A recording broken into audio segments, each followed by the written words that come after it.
employee compensation, post-employment, and share-based. Here are the three sections in this reading. The biggest one is Section 2, pensions and other post-employment benefits.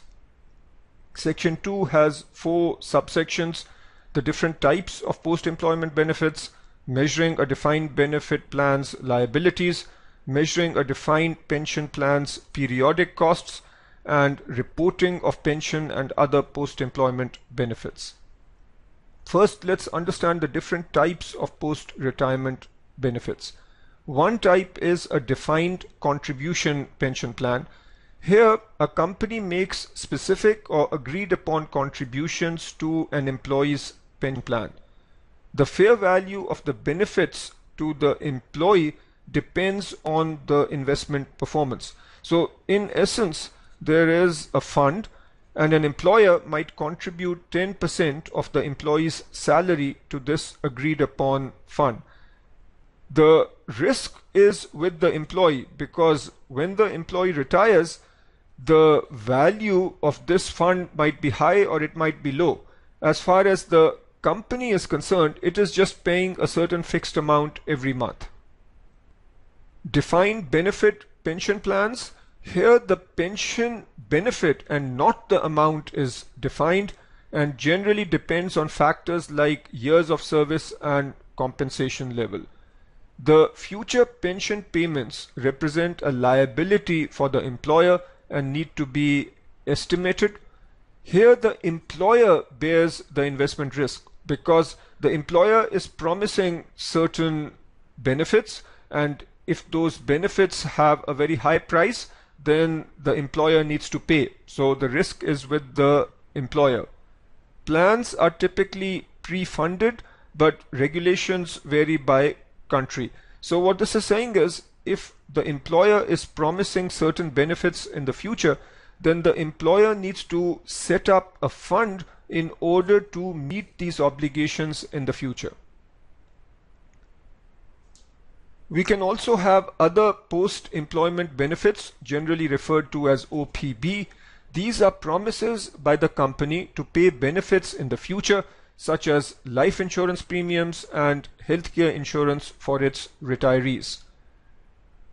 Other post-employment benefits are typically classified as defined benefit plans, with accounting treatment similar to defined benefit pension plans. And here again, the employer bears the investment risk. The plans are generally not pre-funded, but regulations vary by country. Measuring a defined benefit pension plan's obligations. Under IFRS, we have a term called the present value of defined benefit obligation, or PVDBO. The term under US GAAP is projected benefit obligation. Now, both of these are collectively called the pension obligation. We need to make several assumptions to calculate the pension obligation, and this is something we'll see in detail later. Financial statement reporting of pension plans and other post-employment benefits. First, let's talk about defined contribution plans, or DC plans. These are very simple.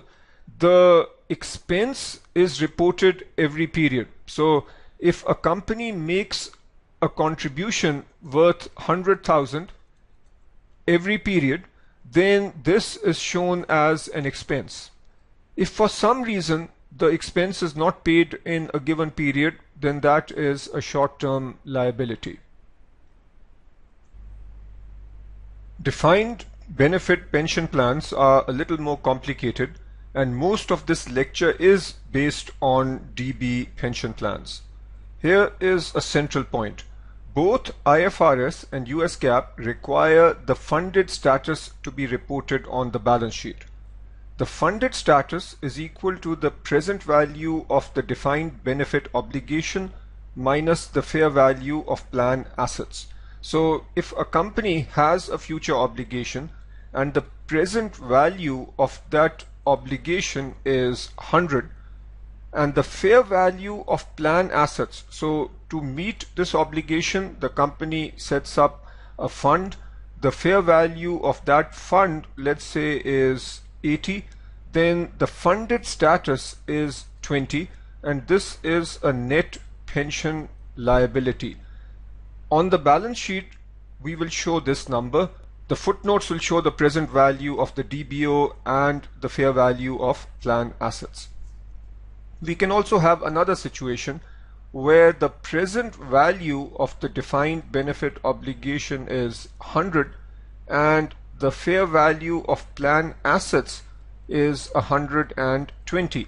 Here we have a plan that's overfunded. So we can say that the funded status is 20, where the 20 is a net pension asset. Sometimes a convention is used to show the net pension asset as a positive number and the net pension liability as a negative number. Other terms that you might come across are overfunded or underfunded. This is an example of an underfunded plan because the liabilities are more, and this is an overfunded plan where the liabilities are less than the fair value of plan assets.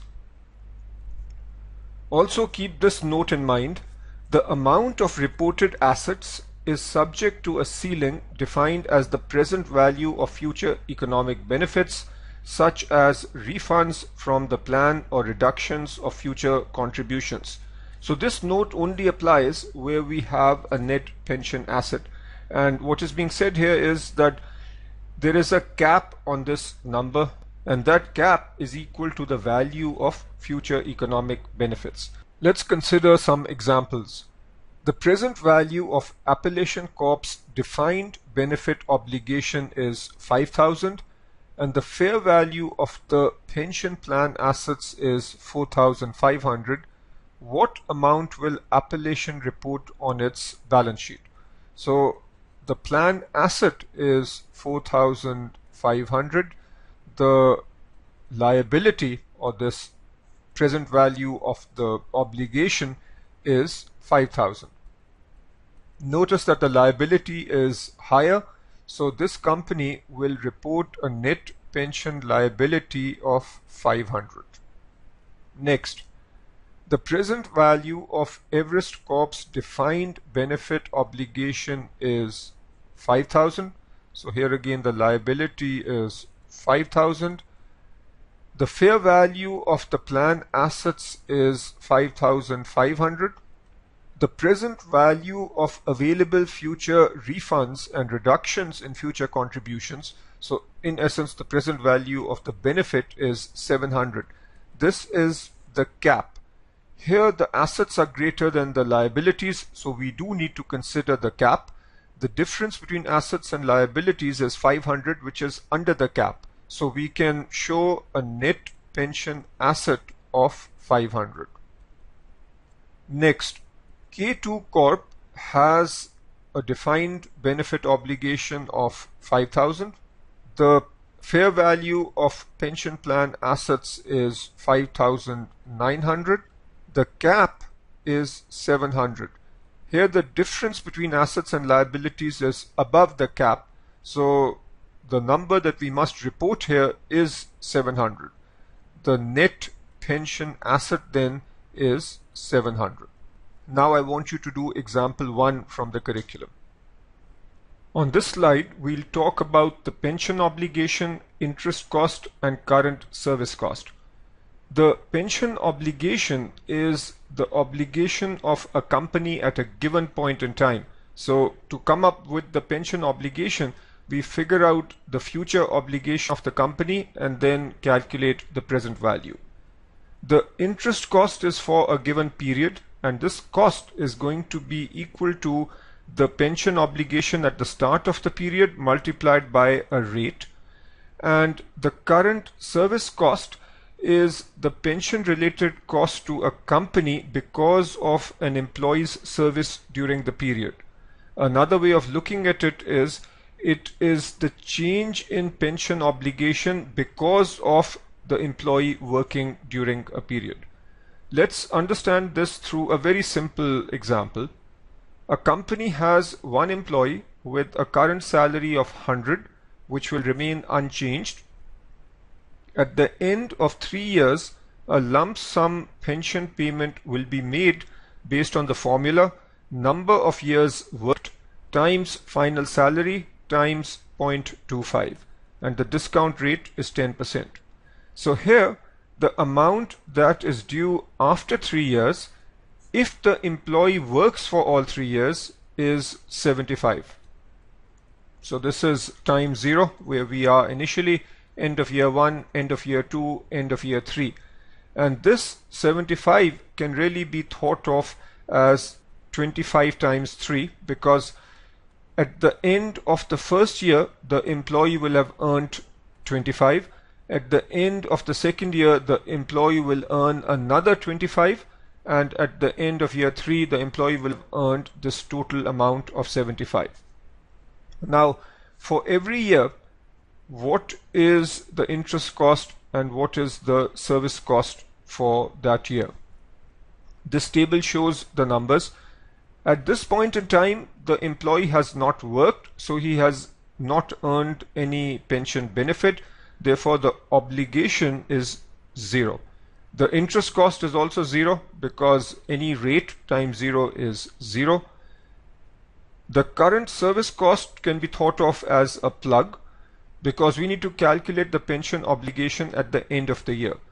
At the end of the year, the company owes this employee $25, but this $25 will be paid after 2 more years. So we calculate the present value, which is 25 divided by 1.1 squared, which is 20.66. So we can say that the change in pension obligation because of the service given in this period is 20.66. 20.66 then becomes the opening obligation for year 2. Now, since we do have an opening obligation, there is an interest cost for year 2. That interest cost is 10% times 20.66, which is 2.07. What about the current service cost? There are 2 ways of coming up with this.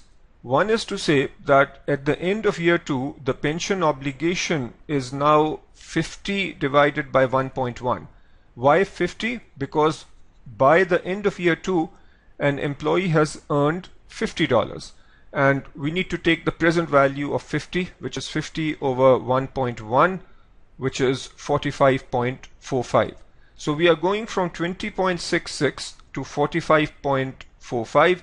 Of this, 2.07 represents an interest cost.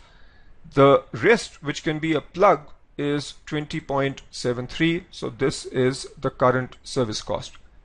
Another way of coming up with this number is to say that over this year, the employee earned 25.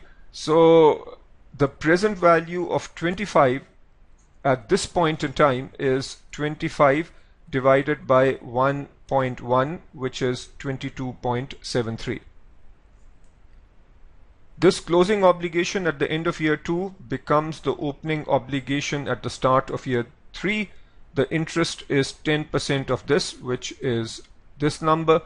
The current service cost is 25, because over this year the employee earns another 25, and since the employee is now at the end of year 3 when this is due, the amount that we take is 25. The closing obligation is the sum of these 3, which is 75, or it is simply the amount that the company now needs to pay.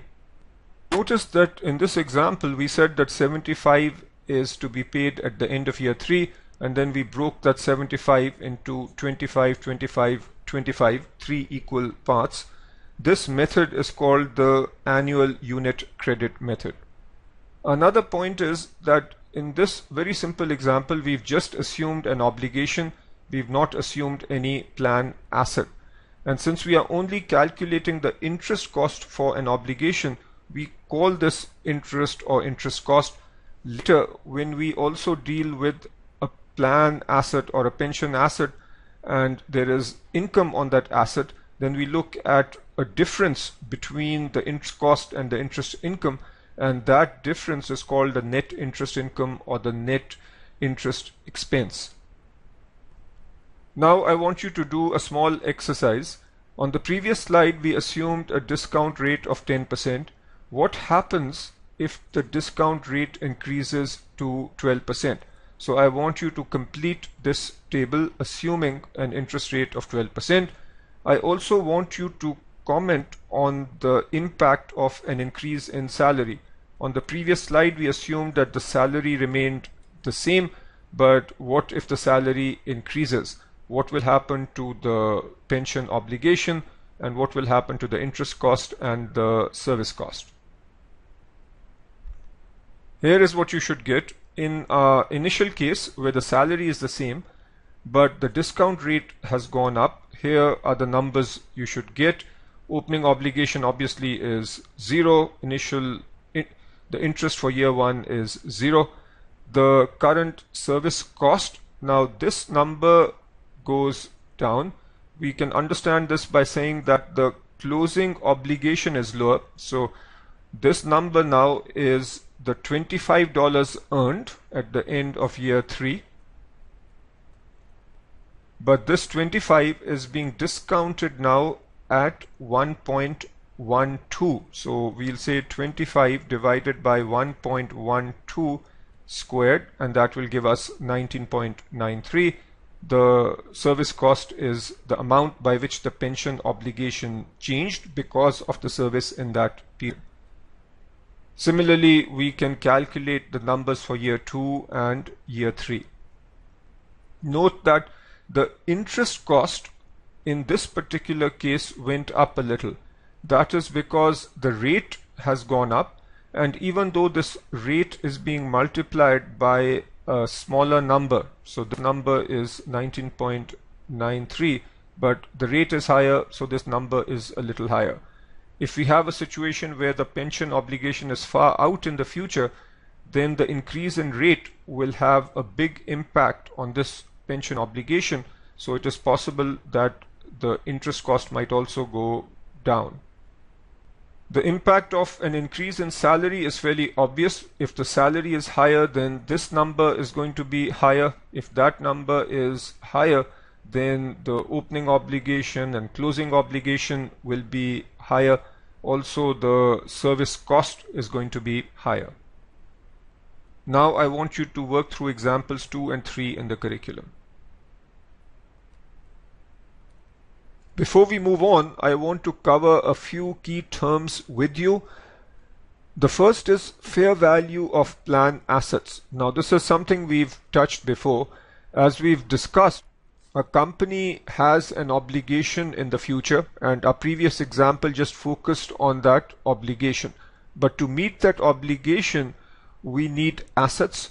Those assets are called plan assets, and on the balance sheet, when we come up with the net pension asset or liability, the value of plan assets is actually the fair value. So if we have a fund and the fair value of that fund is 100 million, then that's what we are talking about here. Next point is expected return on plan assets. So at the start of period 1, we might have a fair value of 100 million.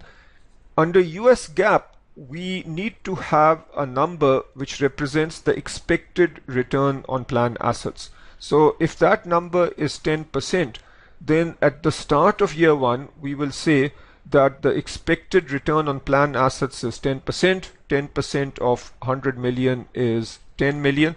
So we are expecting a return of $10 million on our plan assets for year 1. The actual return on plan assets is what we actually get over year 1, and that number is only known at the end of the year. So if at the end of the year our assets have gone up to 115 million, then the actual return on plan assets is 15 million or 15%. Actuarial gains and losses. These are the gains or losses resulting from changes in actuarial assumptions. So if initially we assumed a discount rate of 8%, but we then change the assumption and use a discount rate of 9%, the impact because of this change will be shown as a gain or loss. Under US GAAP, the difference between the actual return and the expected return, so in my earlier example that was 5 million, this is also shown under actuarial gains and losses. And the final key point is that an increase in pension obligation resulting from changes in actuarial assumptions is considered an actuarial loss, and a decrease is considered an actuarial gain. So if we use a discount rate that is lower, so let's say we started out with a discount rate of 8%, and then this discount rate is reduced to 7%. This will result in an increase in the pension obligation, and that will be a loss or an expense. The pension obligation and pension cost is based on several assumptions. The most important one is the discount rate. This is the rate at which we discount future obligations. So this rate also helps us calculate the service cost and the interest cost. You need to remember that the discount rate used by a company is generally based on high quality corporate bonds. So if in a given country the YTM on high quality corporate bonds is 6%, then this would be the rate to use in the pension calculations. Another important assumption is the rate of increase in compensation levels. The reason is simple.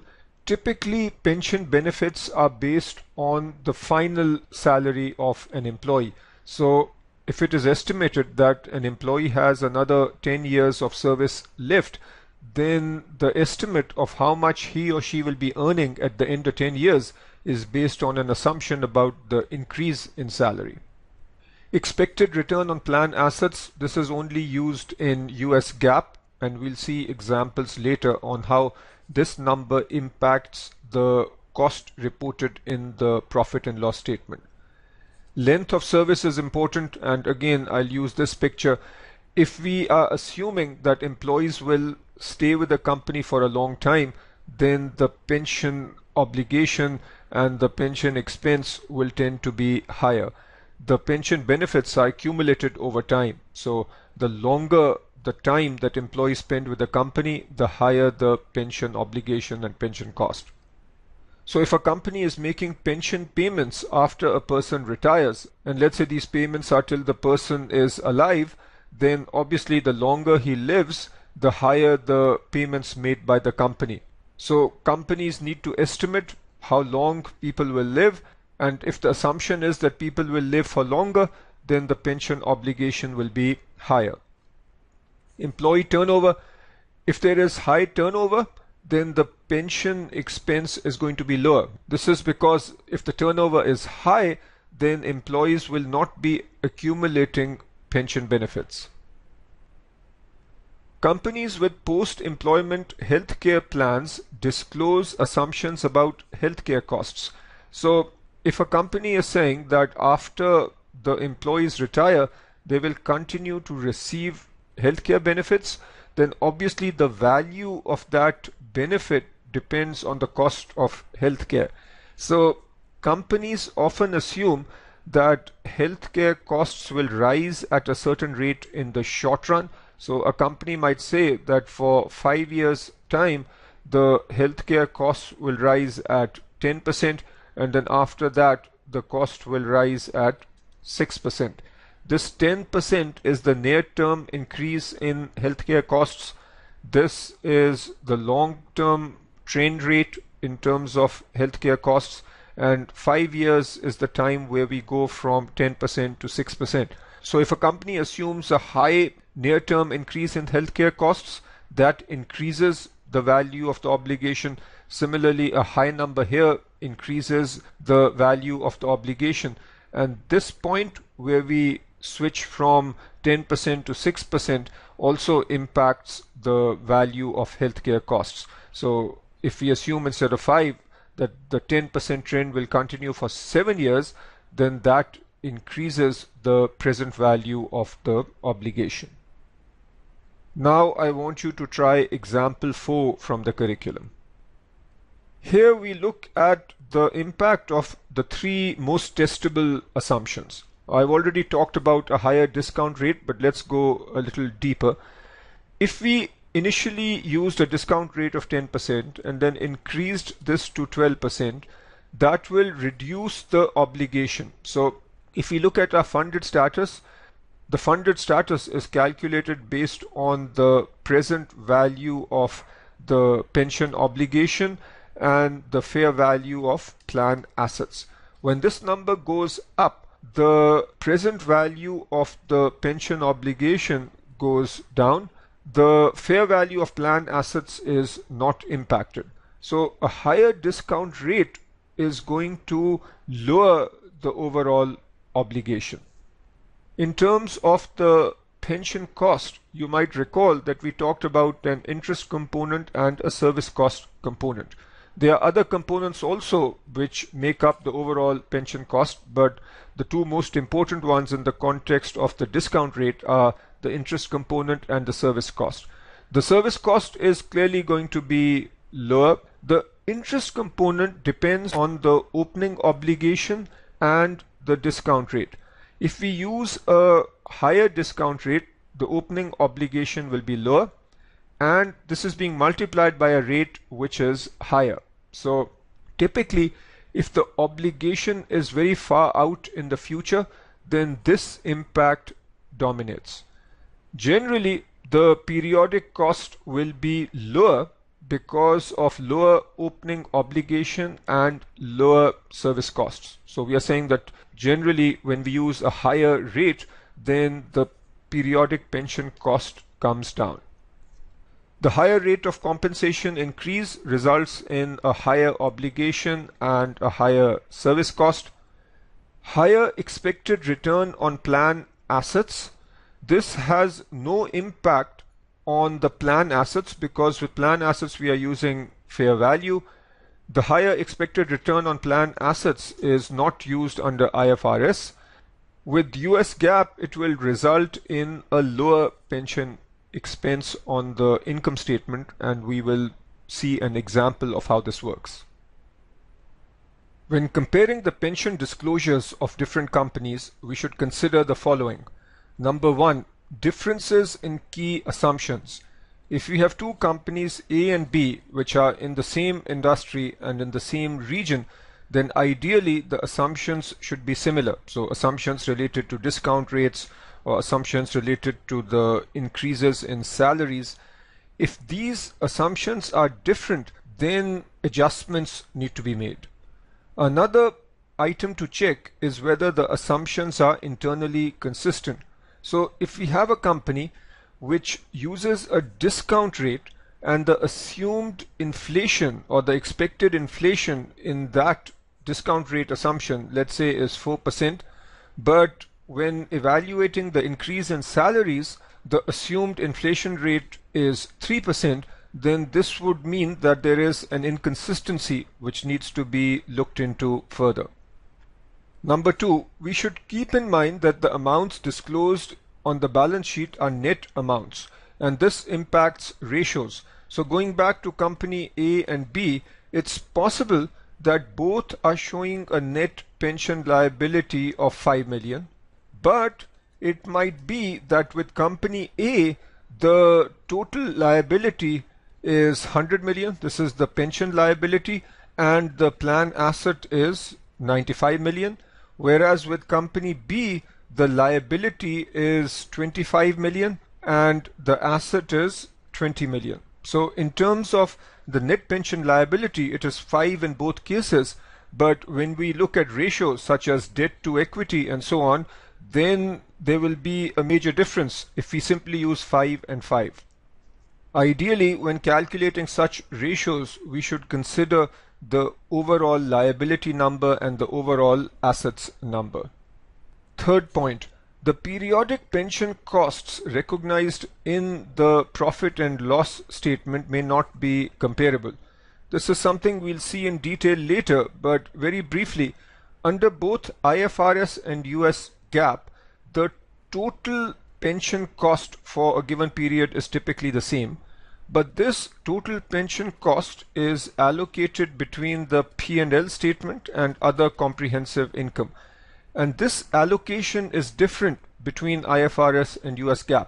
So we can't simply take the pension expense from the P&L for an IFRS company and compare that number with the pension expense in the income statement of a US GAAP company. And the fourth point is that the cash flow information may not be comparable. So certain pension related cash flows might be shown as financing activities in IFRS, whereas in US GAAP those same cash flows might be shown as operating. Under both IFRS and US GAAP, the amount disclosed on the balance sheet is the net pension asset or the net pension liability. An analyst can adjust a company's assets and liabilities for the gross amounts of the benefit plan assets and the gross amount of the benefit plan liabilities.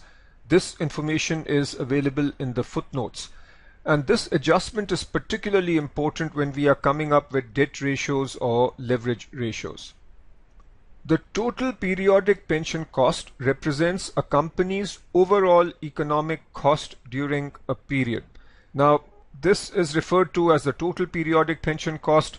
Sometimes it's called the economic cost during a period, and we'll discuss this in detail later, but in very simple terms, this overall pension cost is equal to the funded status at the end of the period minus the funded status at the start of the period. So that's the change in funded status plus any employer contribution.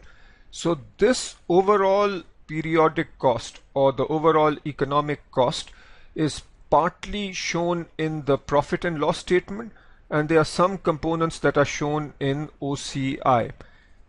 As I mentioned before, the IFRS and US GAAP treatment is different.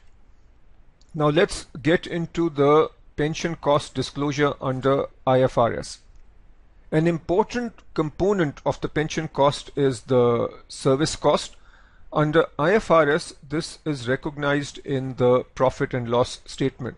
So let's say for a given company, we have the information presented for 2015, and in the footnotes we will be able to find the service cost.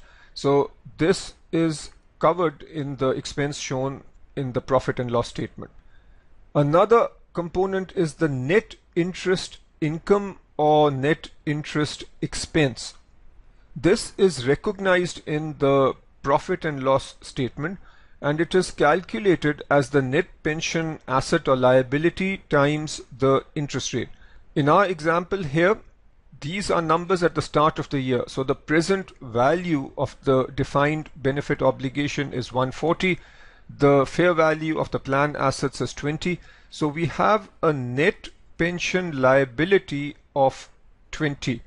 To come up with the net interest expense, we take the net liability and multiply by the discount rate. So it's 20 into 10%, which is 2.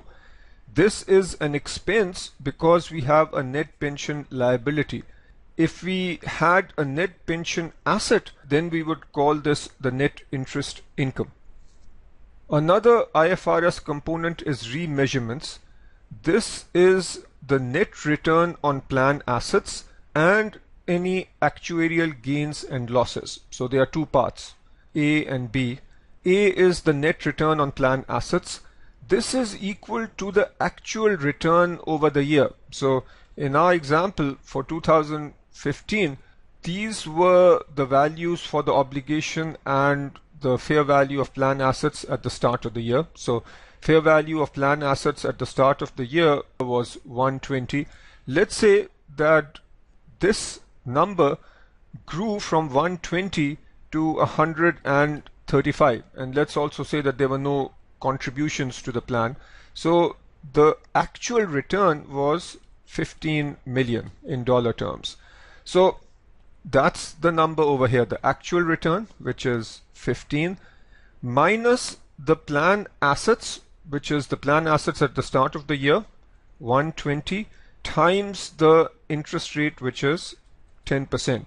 So in this simple example, the net return on plan assets would be equal to 15 minus 12, which is 3. And the reason we do this subtraction is the 120 into 10% is already factored over here. So recall that we had a net pension liability of 20, which was 140 minus 120. So since we've already considered 120 times 10% over here, that impact is being subtracted. In our case, the actual return is more than this number by 3. So this 3 is reducing the pension expense. Actuarial gains and losses, this is the change in a company's pension obligation arising from changes in actuarial assumptions. So here, if we say that this number is 4, then let's talk about what is shown in the P&L and what is shown in OCI.